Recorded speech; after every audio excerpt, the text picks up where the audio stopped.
જન્માષ્ટમી નિબંધ. શ્રી કૃષ્ણ ભગવાન જે ભગવાન વિષ્ણુના અવતાર છે, શ્રી કૃષ્ણના જન્મ દિવસને જન્માષ્ટમી તહેવારના રૂપમાં ઉજવાય છે. શ્રાવણ વદ આઠમ કૃષ્ણ પક્ષ તિથિ જન્માષ્ટમી નિમિત્તે ભારતભરમાં ખૂબ જ ઉત્સાહથી ઉજવાતો તહેવાર છે. તેને કૃષ્ણ જન્મોત્સવ તરીકે પણ ઓળખાય છે. જન્માષ્ટમી હિન્દુઓનો વાર્ષિક તહેવારના આધારે રૂપમાં ઉજવાય છે. તહેવારના રૂપમાં ઉજવાય છે. આ તહેવાર રક્ષાબંધનના આઠમના દિવસે આવે છે. આ દિવસે લોકો ઘરમાં અને મંદિરોમાં ભવ્ય ઉજવણી કરે છે. લોકો ઘરમાં પણ શ્રી કૃષ્ણના ગોકુળિયું સજાવે છે અને આખો દિવસ ઉપવાસ પર રહે છે અને જુદી જુદી વાનગીઓનો ભોગ કે 56 ભોગ લગાવે છે.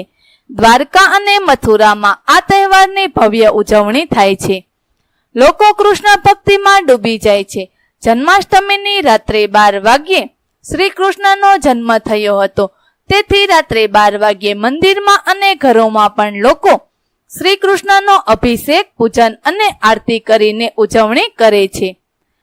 આ દિવસે શહેરના રસ્તાઓ પર મટકી ફોડ પ્રતિયોગિતા પણ રાખવામાં આવે છે. તેનું એક ખૂબ જ સરસ દ્રશ્ય મુંબઈમાં જોવા મળે છે.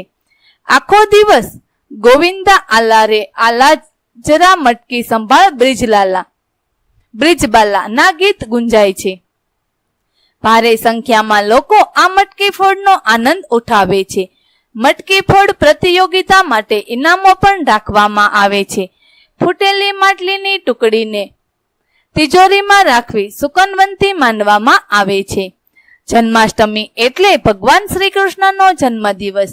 તેમનો જન્મ શ્રાવણ વદ આઠમની રાતે 12 વાગ્યે મથુરાની જેલમાં થયો હતો. તેમના પિતાનું નામ વસુદેવ અને માતાનું નામ દેવકી. દેવકીનું 8મું સંતાન કંસનો નાશ કરશે એવી ભવિષ્યવાણીથી ગભરાઈને કંસે વસુદેવ અને દેવકીને જેલમાં પૂર્યા હતા. મધરાતે શ્રી કૃષ્ણનો જન્મ થયો પછી વસુદેવ શ્રી કૃષ્ણને કંસના અત્યાચારથી બચાવવા માટે ગોકુળમાં નંદરાજાને ઘેર મૂકી આવ્યા અને જશોદાની દીકરીને પોતાની સાથે લઈ આવ્યા. તેથી શ્રી કૃષ્ણના જન્મ દિવસને ગોકુળ અષ્ટમી પણ કહે છે. જન્માષ્ટમીનો તહેવાર ખૂબ ધામધૂમથી ઉજવાય છે. આ દિવસે લોકો ઉપવાસ કરે છે. મંદિરોને શણગારવામાં આવે છે. ત્યાં રાતે ભજન કીર્તન થાય છે. રાતના 12 વાગે કૃષ્ણ જન્મ થતા લોકો નાચે છે, કૂદે છે, ગુલાલ ઉડાડે છે અને ગાય છે. નંદ ઘેર આનંદ ભયો, જય કનૈયા લાલ કી. પછી પંજરીનો પ્રસાદ વહેંચાય છે. લોકો પારણામાં ઝૂલતા કનૈયાના દર્શન કરે છે. કેટલાક સ્થળે મેળા ભરાય છે. લોકો હોંશથી મેળામાં જાય છે અને ત્યાં આનંદ કરે છે.